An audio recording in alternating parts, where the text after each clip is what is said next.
AIM-listed Power Metal Resources, EPIC code POW, is a global multi-commodity project group with 14 different commodity projects around the globe. Despite the well-documented challenges in the markets at present, projects are coming thick and fast, along with asset sales and upcoming spin-off IPOs. I'm joined once again by Chief Executive Paul Johnson to bring us an update on progress. Hello again, Paul. Good to speak with you again. Hello, Alan. Yeah, good to speak with you. So we've been here before. We spoke about this last month. Markets are rubbish. It's almost like an old adage, isn't it? Someone said to me, smile, things could be worse. So I smiled and behold, things did get worse. What can we do about them? Well, not a lot, in fairness, apart from keep you cool. It's tough out there for people. We invest in this space because we want to make considerable amounts of money. We want to be successful. We want to change our lives, our families' lives. And these phases drain people's enthusiasm and belief, and they shouldn't change anything. We're a cyclical business. We're up and down. The downs are painful. The highs are great, but just when you're feeling most depressed is when you need to switch on, because that's when the things turn around and things get very positive again. Yep, indeed. This is the time to buy. It's it feels counterintuitive to do that sometimes, but this is actually the time to buy quality stocks because the businesses are unchanged, aren't they? I mean, for Power Metal, you're busier than ever. Yeah, I don't know if it's the time to buy, anything. It may well be. I think it's certainly the time to keep cool. Investors who are involved in this space are facing great emotional, psychological pressures at the moment, and it hurts.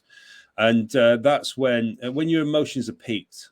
In the down phase, you're miserable. You can make mistakes. In the up phase, when everything's going crazy, you make mistakes. And it's what you do now that can really change your life in the coming probably weeks, months, and certainly years ahead in the space. In terms of power, we are adapting and changing pretty much in line with predictions, what we said we wanted to do, which was, build a big portfolio, take some of it, crystallize, build the balance sheet, and take some of it forward with internal exploration. We're not unchanged by the market conditions, in the sense that you do have to run a business with cognizance of the market, and what you do has to reflect the circumstances at the time. But we are pretty ardently determined to push ahead with our business model in the round, which is what we've done today with this announcement with Kavango. I was going to say, I mean, it's a big step forward today, and of course, other news this week. The project acquisition by New Ballarat in Australia. But yeah, on to the sale first. Tell us all about the sale of Canyon Resources. Yeah, so we've worked well with Kavango for the last couple of years. Absolutely fine relationship, in case anyone worries about that. These things are often seen as a divorce, when you sell back an interest to a partner, and it's nothing to do with that, really. We're carrying on with them with a different relationship as an investor. We've seen over the last 2 years the immense prospectivity of the Kalahari Copper Belt, of the Ditau project. We just completed the drill program at Ditau and waiting for assays there. And there's lots of work, that's to do with regard to the Kalahari Copper Belt, an immense 4,257, I think, square kilometres of ground under that particular batch of projects. So Kavango now have 100%. It's a major game changer for them to have full ownership, as it were, subject to the conditionality, which is the publication of a prospectus by them, including the transaction. They have 100%. They've got 3 main project batches and a full 100% of all of them. That makes a big difference for a company at this stage in its development, and that's fabulous, and that changes that business considerably. In terms of Power Metal, we've now got, instead of a project stake, we have got a equity exposure, and quite a significant one, actually, with a course block of stock, a significant block of warrants. We have a royalty in the project, a 1% royalty that may increase as outlined in the RNS. And we also have a sell-on premium, which is what they call a red face clause, so that if Kavango does dispose of the Kanye project, for a certain valuation, then we get to share in that as well. So a good broad mix of different financial instruments and exposures.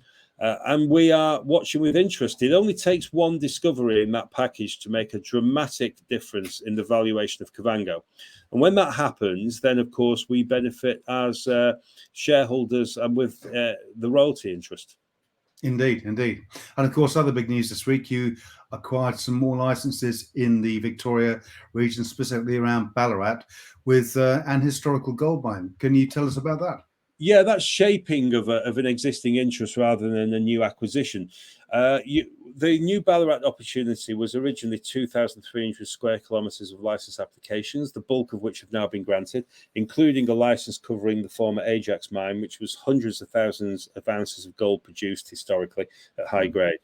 This week, we did a transaction that brought into the new Ballarat package the former high-grade, hundreds of thousands of ounces production Baringa mine, which is within one specific license that's a granted license. So we are there building that package up. It's gone from being very early stage speculative ground holding.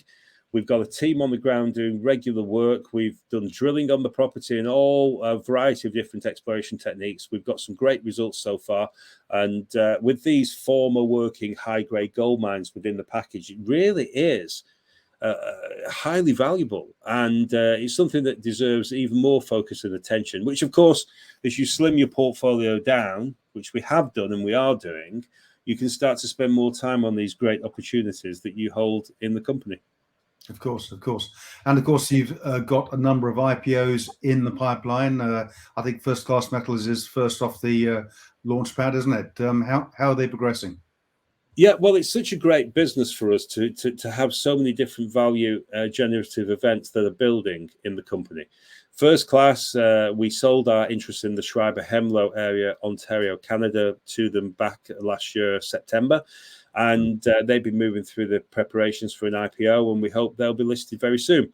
And we'll have a big exposure. Pre-IPO, we have 36%. On IPO, that will reduce, to a degree, but we'll still have a very, very significant position in that business. And it's great because they're going about their business. They're a different management team.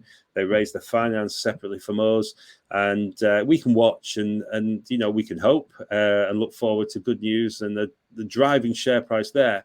And our shareholders benefit as that valuation increases by having a big stake in that project package. The other IPOs are moving forward.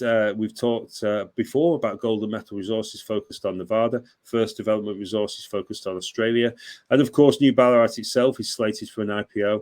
So lots of activity going across the business. I feel quite privileged. I know we've worked to build this massive kind of package of different interests, and we've put the hours in, and a lot of that work and effort is behind us now, which is great. There's a fair amount to come as well, but we should start to see the benefits for shareholders of that work in the coming months as these vehicles get to the listed point and then start to trade and do their own exploration and start to produce their own news. So it's quite exciting for us on that front. But what gets me most, Alan, is what we've got within the portfolio that we'll be taking forward exploration-wise ourselves. Yes. Indeed, indeed. So, Paul, before we came on air, we touched on the fact that currently, when news is released into the markets, investors are skeptical simply because the markets are very difficult at the moment. What's your message to those investors? Okay, so it's a good point, and it's understandable that people are skeptical. I've spent my career in the public company environment for 10 years now, with people questioning my decisions. The biggest questions I've had have been the biggest successes. So when I took Metal Tiger into the Kalahari Copper Belt back in 2015, people wanted to know why we were investing in the desert and such blue sky stuff. We had our reasons. I bought a significant position through Metal Tiger in Greatland Gold at 0.1 pence a share and brought in a new management team. People were questioning, why did we invest in this moribund business? Greatland Gold, and look what happened there. And there's been various other successes along the way. I'm paid to get on with the job. I'm not paid to follow, 1,001 different strategies. I've laid out our company strategy. I'm implementing it. I'm doing what we said we would do. I adapt and amend depending on the market conditions. Of course I do. I have to be reflective of that in what we do. But I don't really mind the fact that we're at the bottom of the market. The indicators are all there. We can acquire an interest and we get criticism. We can sell an interest and we get criticism. We can take a project and it doesn't have much, news flow in the market, and we get criticised for not talking about it. We publish news on a project. In some cases, over the last 16 months, some incredible news. And the price doesn't go up, so we get criticised for it. Now, do I sit there and cry? Well, a little bit on occasions, or do I just say, hey, this is the market we're in? My job is to drive our share price. It's to change my family's life, because, power metal is a big position, a very big position for me. And it will change my family's life if we deliver on what we've set out to do, and to change my shareholders' lives, to put them in a position where they can do things that perhaps with their lives they wouldn't have been able to do before. All because they had the faith and trust in power metal, and they decided to invest in the stock. I might not be able to do it, Alan, but I damn well I'm going to try. And we've got a great portfolio to do it with. So, yeah, sentiment perhaps tells us now that we're at the bottom or near the bottom in the space. The statistics and data clearly indicate we're at or near the bottom in the space. Could there be further falls across the sector? Yes, of course there could. But it does tend to snap back pretty fast when it gets going again. Indeed. So reassuring words there, Paul. Regardless of the choppy markets, it's full steam ahead for the good ship Power Metal. Paul Johnson, thank you once again for joining us today. Thanks, Alan.